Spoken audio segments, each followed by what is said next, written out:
یک آیه یک داستان. یک آیه یک داستان. یک آیه یک داستان. به نام خداوند که تمامی زیبایی ها از اوست.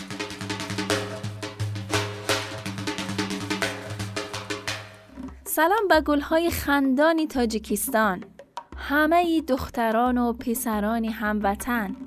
حالتان چطور است؟ چی؟ خیلی خوب و عالی هستید؟ چی خوب! خدا را شکر. آرزو میکنم که همیشه گلی لبخند روی لبهاتان شکوفا باشد.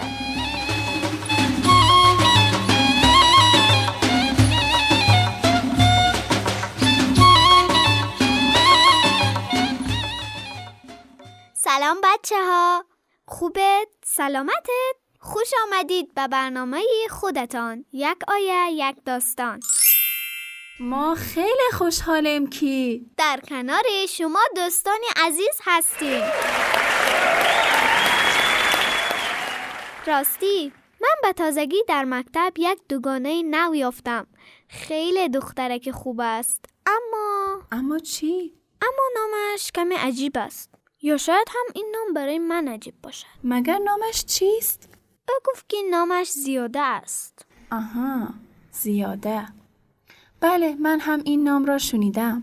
میدانید از حرفایش فهمیدم که حتی خودش هم این نام را دوست نمی‌دارد. وقتی که از او پرسیدم خب چرا نامت را چنین ماندند، با ناراحتی و سر خم گفت آخه من در خانه زیادی هستم.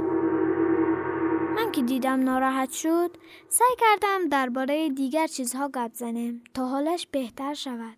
کاری خوبه کردی مهینه جان. آفرین بر شما که مراقب حال دوستت هستی. اما راستش را بخواهید، هنوز هم در ذهنم این سوال مانده است که چرا نامش این طور است و او خود را زیادی می‌داند. میدانی عزیزم، شیطان هر کار میکند تا مردم را به طرف خودش نزدیک کند. یکی از کارهایی که میکند این است که میان دختر و پسر بودن فرق‌های را در ذهن ما آدم‌ها به وجود می‌آورد که اصلاً درست نیست. مثلا چی؟ مثلا اینکه پسر از دختر بهتر است. یا اگر در خانه چندین دختر باشد یا چندین پسر باشد، بچه بعدی که متولد شود زیادی هست. آخه چرا؟ شیطان حیله‌گر است. او با ساختن بهانه‌های آدم‌ها را فریب می‌دهد. یعنی شیطان کاری کرده است که پدر و مادر دوگانه‌ام نام او را چنین مانده‌اند؟ شاید. بگذار برایت یک داستان نقل کنم.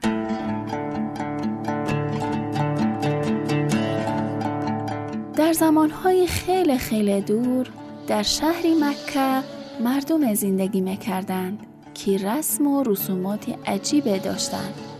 آنها از سنگ و چوب مجسمه‌هایی را می‌ساختند و در برابرش سجده می‌کردند. این قوم فرزند دختر را بسیار بد می‌پنداشتند و اگر خداوند به آنها فرزند دختر می‌داد، بسیار ناراحت می‌شدند و او را نابود می‌کردند. چی؟ نابود می‌کردند؟ چی خیلی دلشان می‌شد؟ این مردم فکر می‌کردند که دختر داشتن باعث بی‌آبرویی و دردسر است. برای همین نوزاد دختر را زنده در گور می‌ماندند و او را قبر می‌کردند. وای چقدر بد. تا اینکه یک روز خداوند برایشان پیامبر فرستاد. پیامبری که آنها را به راه راست هدایت کند و رحمت و مهربانی را در میان قومش بازگرداند. او کسی نبود جز پیغمبر خوبی ما حضرت محمد مصطفی صلی الله علیه و آله و سلم.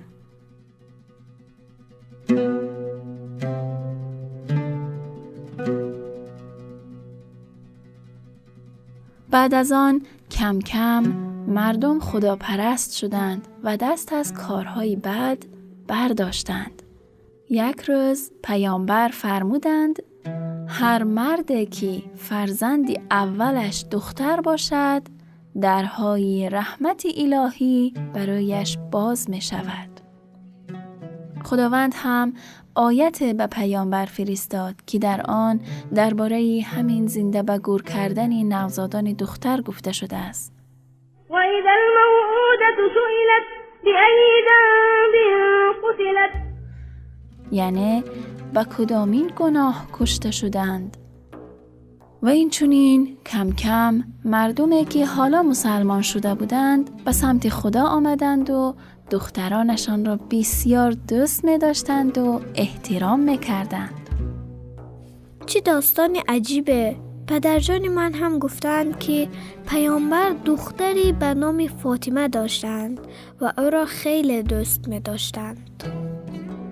بله، پیامبر عزیز ما با سخن و رفتار خود به مردم یاد می دادند که چگونه بنده خوب خدا باشند و به دیگران مهربانی کنند. برای همین با نام‌های بسیار زیبایی دخترشان را صدا می زدند و بسیار به مسلمانان سفارش کردند که برای فرزندان خود نام‌های نیکو انتخاب کنند. یکی از نام‌هایی که خود ایشان دختر خود را با آن صدا می زدند کوثر است. کوثر یعنی چی؟ کوثر یعنی خیر بسیار، یعنی پر از نیکی ها.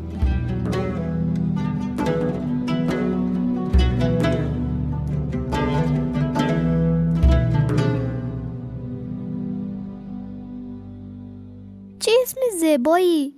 من یک فکر خوب دارم. چه فکری؟ فردا که به مکتب رفتم به دوگانه‌ام میگویم که من تو را کوثر صدا میزنم، چون نام دختری پیغمبرمان است و این بهترین نام در دنیاست.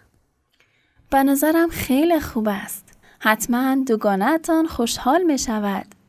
براستی که پیامبری ما و دینی ما که دین اسلام است پر از رحمت، نعمت و زیبایی است. باید خیلی خدا را شکر گوییم که مسلمان هستیم. خدایا شکرت که من مسلمان هستم. رسول الله خير نبي نذير العجم والعربي أمين صادق عدل عظيم الخلق والأدب رسول الله خير نبي رسول الله خير نبي نذير العجم والعربي أمين صادق عدل عظيم الخلق والأدب رسول الله خير نبي.